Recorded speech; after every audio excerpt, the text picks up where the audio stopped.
Assalamualaikum warahmatullahi wabarakatuh.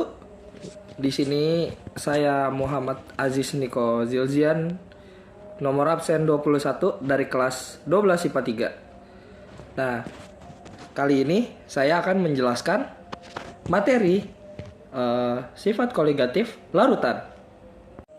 Hai. Hai. Hai. Hai.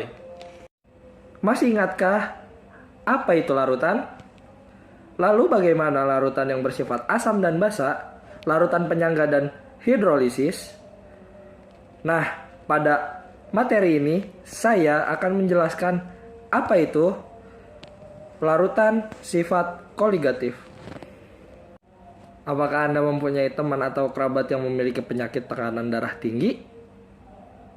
Mengapa pula pedagang es menaburkan garam dapur atau NaCl di dalam tempat penyimpanan es? Kemudian, mengapa di wilayah yang memiliki musim dingin, garam-garam seperti CaCl2 dan NaCl ditaburkan ke jalan-jalan atau trotoar yang bersalju? Tentunya, semua peristiwa itu berkaitan dengan bab yang akan kita pelajari sekarang, yaitu sifat koligatif larutan. Apakah sifat koligatif larutan itu? Nah, sifat koligatif larutan didefinisikan sebagai sifat fisik larutan yang hanya ditentukan oleh jumlah partikel dalam larutan dan tidak tergantung jenis partikelnya, meliputi penurunan tekanan uap, yang kedua kenaikan titik didih, yang ketiga penurunan titik beku, dan keempat tekanan osmosis. Satuan konsentrasi dalam sifat koligatif. Satuan konsentrasi larutan berupa kemolaran satuan konsentrasi larutan yang digunakan dalam menentukan sifat koligatif larutan, yaitu fraksi mol, X, dan kemolaran atau molalitas. Fraksi mol adalah komposisi zat-zat dalam larutan dapat dinyatakan satuan fraksi mol. Fraksi mol zat A atau XA menyatakan perbandingan jumlah mol zat A terhadap jumlah mol total zat-zat yang terdapat dalam larutan. Terus di sini ada B, sifat koligatif larutan non-elektrolit. Yang pertama ada penurunan tekanan uap larutan. Dari eksperimen yang dilakukan oleh Marie Francois pada tahun 1878, didapatkan hasil bahwa melarutkan suatu zat terlarut menyebabkan penurunan tekanan uap larutan, banyaknya penurunan tekanan uap atau delta P. Terbukti sama dengan hasil kali fraksi mol zat terlarut XB dan tekanan uap larut murni, yaitu AP0.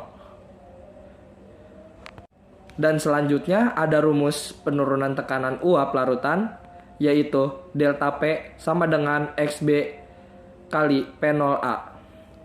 Pada larutan yang terdiri atas dua komponen pelarut A dan zat terlarut B, XA plus XB sama dengan 1, maka XB sama dengan 1 min XA.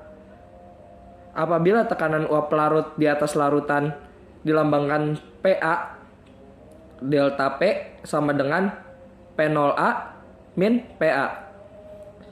Persamaan akan menjadi delta P sama dengan XB P0A, P0A min PA sama dengan dalam kurung 1 min XA P0A.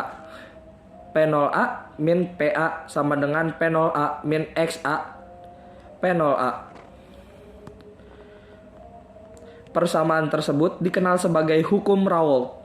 Tekanan uap pelarut atau PA sama dengan hasil kali tekanan uap pelarut murni P0A dengan fraksi mol pelarut dalam larutan XA.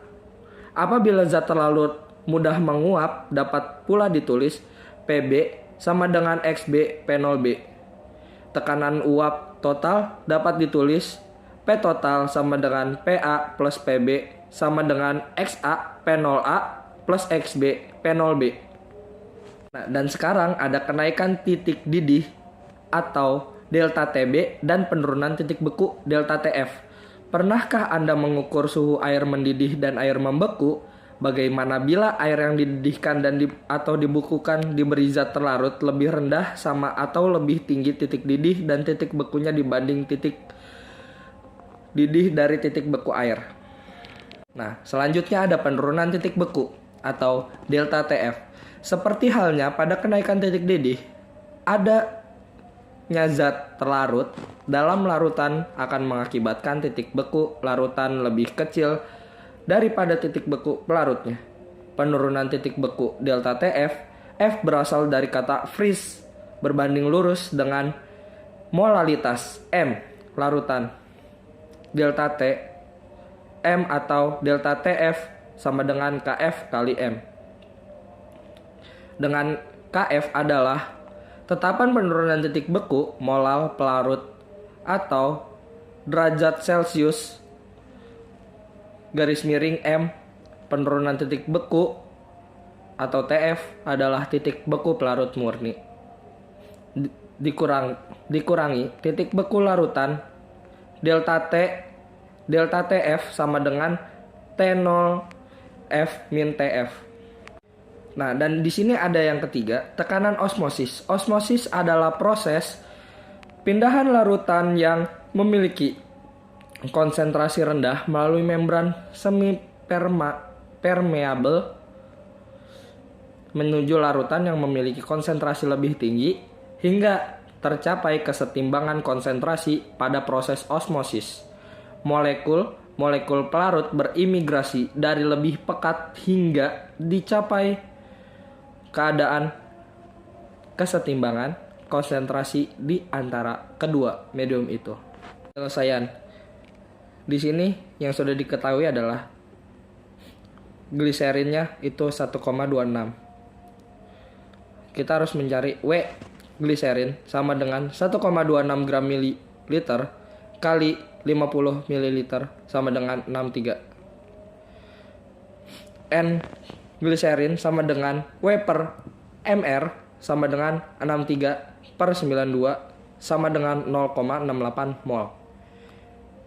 X air sama dengan N air per N air plus N gliserin sama dengan 27,8 mol per 27,8 mol plus 0,68 mol.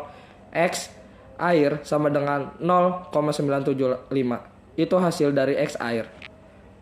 PA sama dengan XA kali P0 sama dengan 0,975 dikali 23,8 torr sama dengan 23,21 mmHg.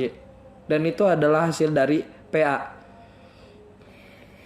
Di sini P airnya sama dengan 1 gram mililiter.